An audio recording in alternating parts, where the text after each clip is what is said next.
Christine McDannell, welcome to Paper Napkin Wisdom. I'm excited to have you here today. I'm excited to come on. Thanks for having me. Well, and you're coming at us from Dubai, so it's 8 hours time difference between Eastern time and you. So that's wonderful that we could make this work. I'm excited about that. And you Me may too. have actually been the first Dubai resident to actually record a Paper Napkin Wisdom while in Dubai. So that's even more exciting for me. So I love it. Um, you shared a really interesting paper napkin with me, and it was the customer is not always number one, the team is number one. Why did you share that with me? Oh my gosh. And it wasn't anything I learned. I think I just, as you're doing things and as you're an entrepreneur, and I started my first company 21 years ago. This has been a long time ago. It's been a fun ride, of course. And I've had a lot of employees. And I think it just came naturally. I just realized that I know there's that saying, the customer's always right. But that I just, time and time again, that wasn't the case. And I have multiple stories where it was my team was in the right, or my team needed to come first and I had my team's back. And a lot of times it even surprised them. Something would happen with the client and I'm like, oh my God, I'm going to call and fire the client. And the team would say, no, no, no, it's okay. It's okay. And I'm like, it's not okay to be treated this way by a client. I'm going to fire them. And I would just pick up the phone and do it in front of them. And I think that built this loyalty, right? Of like, oh my gosh, Christine has my back. Like when I work here. And I do. So to me, you got to put your team first over the clients. And again, I mean, it's a delicate balance, of course, and it's case by case, but I think overall, your team and the team culture will be that much better if you do that. So that's really interesting. It's also interesting that you say that you heard the saying, the customer's always right. So did you try adopting it that way first? Like, did you start off with that as being the default state and then quickly adjust? How did that work out for you? Great question. I think just I might be a little bit of a rebel on my own, even, right? Because I'm even thinking about like my first company, I was 23. It was a clean house cleaning company. And I was the one doing the cleaning in the beginning, even. And I was the one dealing with clients and selling clients. And I even was telling them myself, like, okay, this isn't right. And so that, yeah, I think again, you're right. It's just this mantra that everybody's heard a million times, but I just knew from day one. So it's a great question. Yeah, I just knew inherently that that's not necessarily true. The customer's not always going to be right. And you have to be okay pushing back because otherwise you'll get bullied. I have a fun, super quick story. Again, I was 23, so young, downtown San Diego, cleaning these condos. And this guy had a penthouse and he walks me through it. And I go to write him the quote on my brochure and he shows me everything and I write the little price. He takes my pen and he crosses the price out and he puts in a lower price. And then I took the pen back and I crossed his price out and I put my original price. And he laughed and he signed up and he was fine, right? But again, yeah, I don't know. And to this day, I still remember that happening. And I've told some colleagues that story. But yeah, I think not necessarily they're always right. Yeah, I love that story because what changed about that customer relationship, even for standing up for what you believed was right in that situation? It sounds like he respected that. You're exactly right. Because again, you're wealthy, this is one of his many penthouses. This isn't the only one. And I think that's why he laughed because they're not used to getting pushback, right? Usually they're getting their way all the time. And I think there was more respect automatically, right? Because if you're pushed, I think there's just going to be this weird dynamic. If they're already bullying you, it's just going to be a nightmare, right? So, and even in my firm, right? Every single company, I have a no a-hole rule, like every company I've owned. And it's been a great, great rule. And if they're just an a-hole, I'm sorry. We just politely say we're not a fit. We refer them to somebody else. I do it in a nice way, but I've done it for my spa. I've done it for every business I've owned. It's very rare. It's very rare, luckily. Far and few between, but it can happen. So let's talk about this no a-hole rule, right? And I think a lot of people, especially when they're building business, I mean, hey, look, and for everybody listening, and listen to the intro, Christine now owns a business brokerage firm and represents entrepreneurs selling their businesses to other entrepreneurs who want to buy them. And so you've dealt with a lot of businesses, a lot of people. a lot of sales, a lot of different environments. Early on, when you're just building things, it can be hard to say no to business. It can be hard to, there's a certain amount of people right now that are looking around the world and saying there's chaos out there. This is a scary time. I can't afford not to take on this business. What would you say in that situation? How did you handle that? Great question. And honestly, sometimes you can't afford to do it, right? Because what it does is it stresses you'll lose your team sometimes over. And I've seen it in other people's companies where they're dealing with these nightmare clients, and that employee is just like, I can't even, I'm out of here. They quit the job because of a nightmare client. I've seen it with friends' businesses. So you're losing team members, so much stress, you're spending so much time, energy, etc., on this nightmare client, even though you're like, oh, but we really need the money, we really need this client.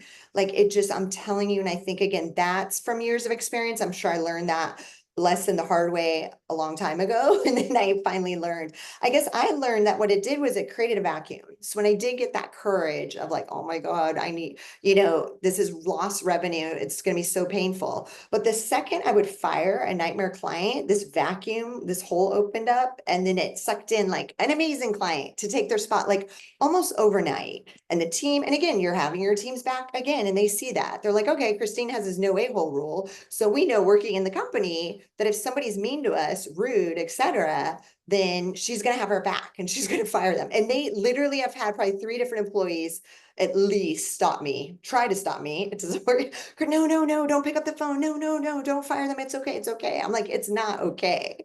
Like you're being disrespected or they're being a nightmare client. So yeah, I think once you have that experience of when you do let them go and somebody fills that spot, like overnight, then it's a no-brainer. I'm like, okay, you just have that faith.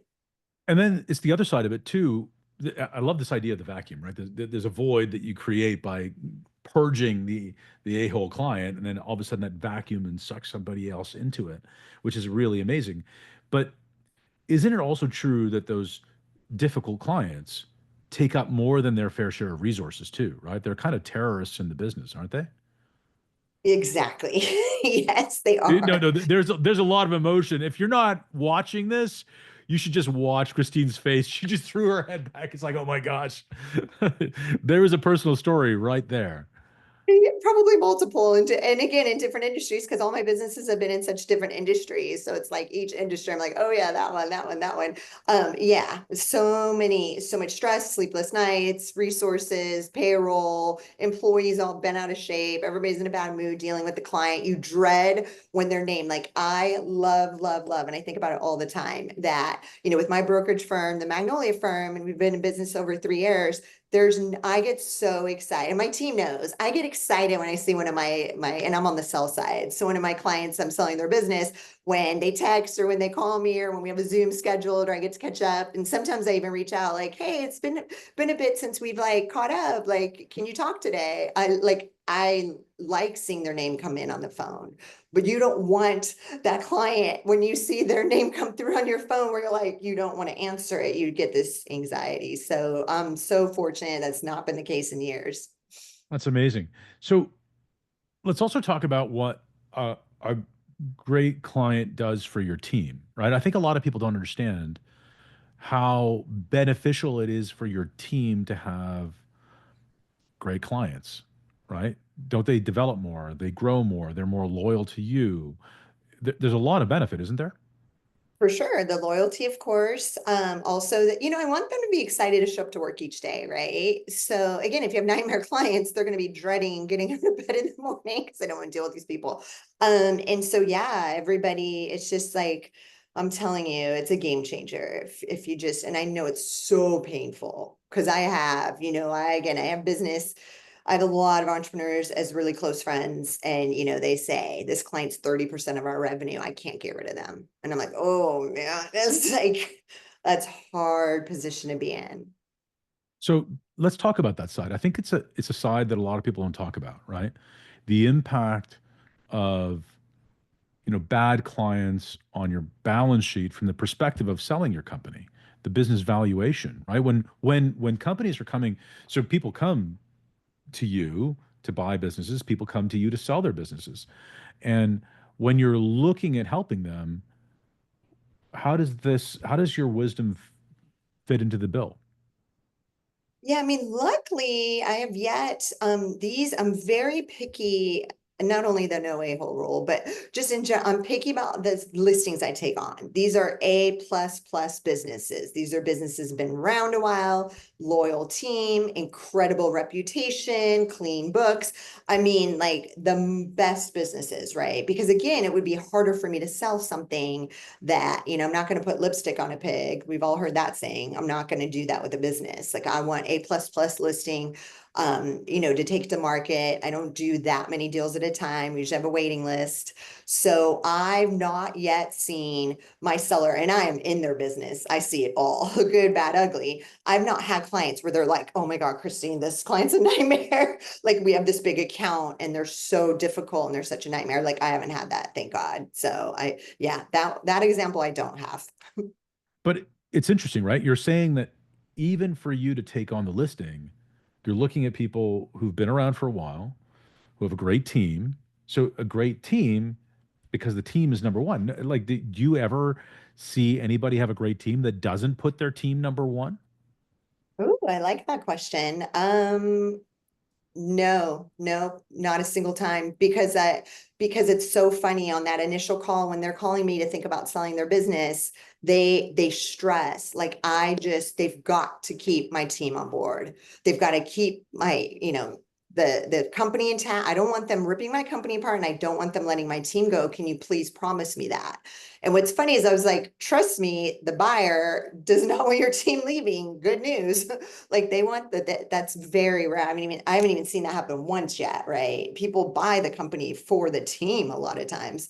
And so, but the second part of this is that I'm like, I am so glad you said that because if you called me and said, I don't care about what they do with my company, I just want this many millions, I wouldn't take you on as a client. And that's the truth. Like if somebody was just like, I don't give a crap, just they could fire people, they can dismantle my entire company. I just want this price. Then I wouldn't take them as a client. So no, every single one, they care about their team.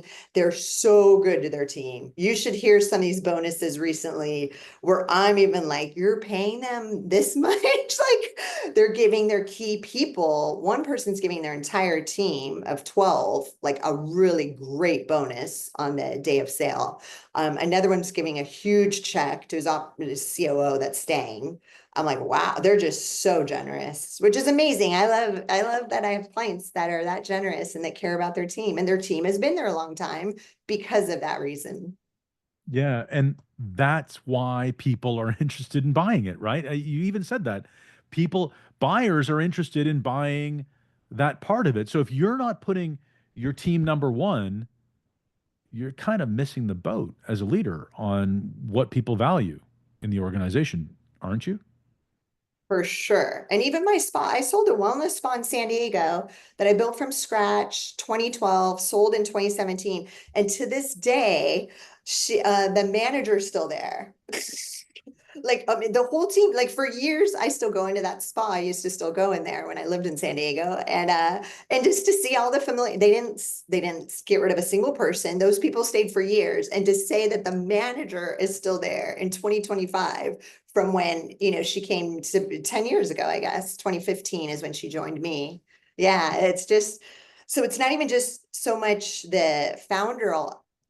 Obviously the buyer needs to be a good person too, right? So it's just the company, the culture, the team, right? So that, they care about the rest of the team members, so they stay. The buyer is a great buyer. He doesn't change things. Don't fix what's not broken. When you buy a company, please don't do that. Don't go and make a bunch of changes if it's working. Right. So in thinking about the team as number one, now, maybe somebody's going to be listening to this and saying, "Oh, well, okay, it works in a house cleaning, in a spa, in a services business." But do you think that works in all businesses that you've seen? But the Putting your team's team, number one. yeah.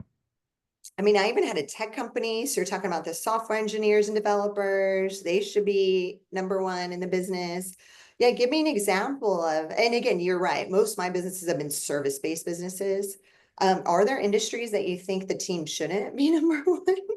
No, I mean I'm just saying you've had exposure in a lot of different businesses, and I think it's really important for people to hear that it is that important. It's cross sector. Every business that you've seen do well in an exit, in an entrance, like because every exit's another entrance, right? So somebody else is opening the business when somebody else is exiting the business, and truly, you're saying that the companies that put the team number one are the ones that do the best, right? Exactly. Yeah. For sure. Each time I'm thinking of every single example in my head.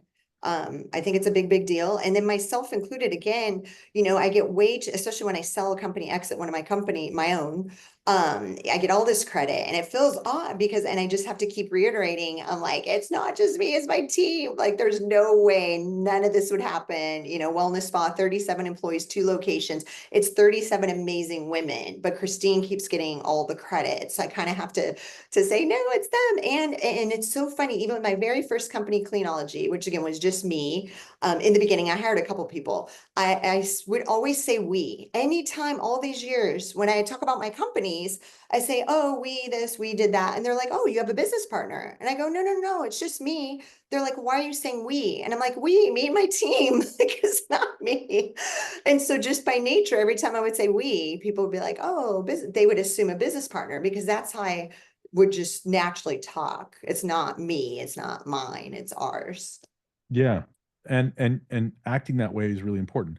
I think it's also really important for people to understand that when you have a key employee, right, and you've had key employees in different sectors and different business, and you've represented your clients in different businesses and different sectors, is it easier to get a new client or another key employee? Like, Oh what's gosh, easier? clients. That's the other reason why you don't like the cost of turning over a team is not fun. And on the napkin, I was on the fence about writing my other go-to saying, which people have heard on a podcast of, I usually say on every podcast, hire slow and fire fast. So when you're hiring, you need to take your time to get that perfect team member that's going to fit into your organization. And if you have a nightmare, you have to fire them fast. And I've made that mistake where I didn't. I waited months and it caused massive issues. So I think finding a new client, to be honest, versus an incredible team member. I think an incredible team member is very hard to come by, and especially when the unemployment rate is low. And again, I've been in a 20-year, I've been when the unemployment rate was like 14%, and I've been in it when it was 2%, and there's nobody available, you're scraping the bottom. So I've seen both sides, and I just feel like taking the time to hire a great team member is harder than finding a client. Yeah, and I think that's true in every economy. So when you're so is there ever a time when the customer isn't right in that situation? Like, have you been in those situations where a customer isn't an a-hole, and your team is wrong? How do you handle that? Because that happens too, right? When the team is like, oh, the client was in the right, but the team was kind of Kind of, over yeah. How do you handle or those saying we need to situations? fire the client. Yeah, I don't know. Again, my team is so incredible when they should even speak up. They don't. And I'm kind of like, guys, they shouldn't treat you that way. Like, let me step in and talk with the client. And they're just hesitant. Yeah, I can't think of a time where the team is in the wrong. And Um, this is where I'm sort of going. I think our teams will tolerate a lot, yeah, right? I know. So if you have a Too much. great team, they'll just take on the burden, and it's our job to have their back, isn't it? Without a doubt, you're right. And so, yeah, I think there was one, which some of my stories are probably not podcast rated, but I did have one therapist that said inappropriate, this is in the wellness spa, said not appropriate things during the consultation with another female. It was a female, it was another female. And didn't realize it because this is just the way she talked. And said a little too much to this lady. And I read the Yelp review and I'm like, my mouth hits the ground. I was like, oh my God, my therapist said this stuff. So and again, it's like probably too much to say on the podcast, but that's how bad it was. And so I go to the team member. So in this case, and the lady gave us 2 stars, to be honest. She should, I said 1 out of 5. She gave us 2 because everything else was great. It was just the vocabulary that my therapist used. And, take my therapist in the room, and I was like, read the review, and I'm like, hey, hey, hey, like you cannot say these kinds of words to a client ever, like out of bounds. And we kind of giggled a little bit. Again, I didn't write her up. I didn't, it was just like, don't do this again. So there's a great example. Yeah. So, but yeah, I mean, it's not to say that your team doesn't need coaching, is really what where you're saying, right? Sometimes your team will need a little coaching. That's true. Yeah, especially when it's going to turn into a X-rated Yelp review. Um, Yeah. With asterisks. There's even the asterisks. The lady couldn't even write the words. That's how bad it was. Little that's asterisk. that's that's great. So let's I'm curious, I guess, at Magnolia, do clients, I mean, I know I've done this when looking at a business, but is it normal that people do reviews of client, like a client review versus a team review? I know there's always a team review 100% of the time. So this is where, again, showing where people put value. People put value in a team, but people don't always look at your clients, do they? Like reviewing client, or like going through the list, cleaning it up, getting rid of No, no, bad no. clients. Like prior to an acquisition, do people? I know whenever I've looked at an acquisition, I really look at the team. I look at the company. I might look at the big clients, but I won't look at all the clients. So it's another indication of where people put their value, and I've never really thought about it that way until you brought it up. People do put a lot of value on the team, but am I wrong in making that assumption? No, you're right. And keep in mind, on an acquisition, you're not going to get the client list anyways until the day of close, because the value is there, right? If it's big client names, then of course we can say those. Oh, Pepsi is their client, Disney is their client. But you won't even see the client list, so it'd be hard to evaluate the client list. But again, the team, and then even the team, you can't talk with a lot of the team. You can kind of speak with just a couple key members maybe, before actually closing on the deal. Yeah, that's really interesting. So let's talk about your journey. You went from a cleaning business, right, to spas, and I know you've spent some time in tech as well, right? Yes. And How some did you few make? businesses in between. Yeah. So So yeah, we're the main ones. so how did you talk about how you learned to apply this differently in different places? I mean, one time you're scratching out a price, but I'm sure wasn't all scratching out a price on a brochure as you learn to manage your clients later on in other businesses, right? Yeah, no, and for sure. And again, we were so lucky, even in the spa. I mean, I could count on 5 years of owning the spa on one hand, how many clients we'd have to say, hey, we're not a fit, because they were just difficult clients, like less than 5, which is great, right? In a 5-year Mhm. run. So we didn't, there wasn't a lot of times that I would come across that, as far as issues in, any of the businesses. Yeah, team stellar and all of them. Partners different. Partnerships are hard, so that's a whole nother.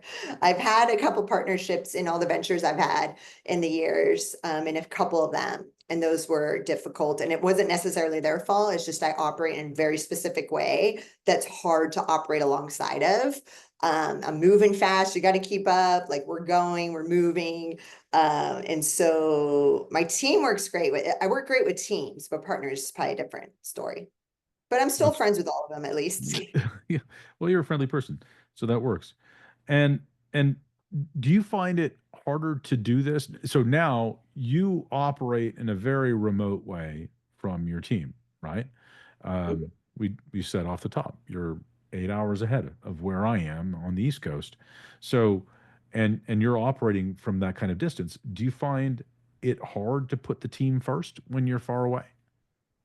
Not one bit. And Lauren's been with me through multiple companies for 7 years now. And I've only see her once a year at most. And even when we both lived in California, she was in LA and I was in San Diego, and we'd still maybe see each other. It was just all done through Zoom, phone. I think you can still keep an amazing team culture that way. It doesn't have to be in person. And I've had the in-person teams for years, and now I've had remote. And this was pre-COVID even. So my team, everybody was remote pre-COVID even. So when COVID happened, it didn't shift anything for us, at least. And then being on this other side of the world, it's not, yeah, it's just business as usual. Yeah, and having your team number one probably makes it easier. Like if you're really thinking about it, be what makes the other thing easier, which really is strategy, right? Strategy is the lead pin that makes other pins fall down. And you putting your team number one has probably permitted you to live in different places and and have the freedom from the business that we all crave, correct? Definitely. And I was worried to tell them I was moving to Dubai. I remember that. I was hesitant because I'm like, oh God, they're gonna be like, what is she doing? Like, or maybe feel like they'd have more work, or the time difference would disrupt the entire company. But no, they were actually genuinely happy for me. They were so excited because I was worried to tell them. I moved Mhm. here about over a year ago, last March. Yeah, and they were so happy for me. So that was a relief. And I had tested living here. So I failed to mention that because, again, my clients are even on the West Coast. So you're talking an 11-hour difference, but when the time changes, it's a 12-hour difference, which is like the worst time difference you could have, right? But Right. it's easy math. So I tested living here 6 weeks and then another separate 6 weeks. So I had 12 weeks of testing living here before I moved here permanently. And that was because the time just to make sure I can manage working on the other side of the world on an opposite time zone. And yeah, I work nights now. So it's, you're talking to somebody that used to be in bed by 9:30, 10 p.m., up by 6 a.m. Now it's, up at 11, taking meetings till about 2 a.m., sometimes 3. Deals don't sleep. So I'll take a meeting anytime, any day. Deals don't sleep. Yeah, that's amazing. And it really just comes down to putting your team number one has facilitated this move for you. Because I think Definitely. we as entrepreneurs, we want three things. We want freedom in the business to work on the things we want to do, freedom because of the business, right? That that we can live a lifestyle that might be appropriate based on what we're doing, and freedom from the business to live and have a life outside of the business. And it and I think you can't have any of those things if you don't put the team number one, can you? Love that you just said that. So that's I know everybody has a different definition of success because it means different things to different people. But for me, for years I've said it's literally freedom. So it's the freedom to do what I want, when I want, with whomever I want, wherever I want. And like that's genuinely what I'm doing. I get to work with amazing team, amazing clients. I get to work from the other side of the world. Just all this freedom to me is way more important than a lot of money. Like I would pick freedom any day of the week. And that's Right. my definition of success, me personally. Yeah, no, I saw you light up when we talked about that. Um, so speaking of that, I and a shout out to this year we've been ending every episode with a shout out, and the reason why this came about was John Rulin, a great friend of the show, in his appearance 11 years ago, gave us a great napkin, which was what you appreciate appreciates. And what we were saying was when you appreciate something in the world, it appreciates in value and gives more to everything around it. And it was a great and generous thing. When he suddenly passed away in November of the last year, we decided to pay it forward and ask everybody to share some appreciation in the world at the end of each episode. So, with that in mind, Christine, is there someone you'd like to shout out and share some appreciation with? Yeah, huge appreciation. Yeah, I have one. Henry Evans, has been my mentor and a personal friend for 15 years at least now, and met him he led a marketing group in San Diego, an in-person one. And then he started Mastermind pretty, around that time. So yeah, about 15 years ago. And to this day, that Mastermind is still, running with the same crew. He had to step down from it, unfortunately, but we kept it going. And Henry was just always there for me. me. Like every month helping me with my businesses was just like almost like a big brother to me all those years. And there's all these mantras and quotes and things I've learned where I'm like, oh, I learned that from Henry, or oh, that was Henry's quote. Just these business things that I think of from time to time. And yeah, we're great friends. He's in San Diego. So a shout out to Henry Evans, and just huge gratitude, because I wouldn't be here, if it wasn't the stuff I've learned from him, especially when it comes to sales and marketing. Thank you, Christine. Thanks for joining me. Yes, thanks for having me on. This was fun. It was.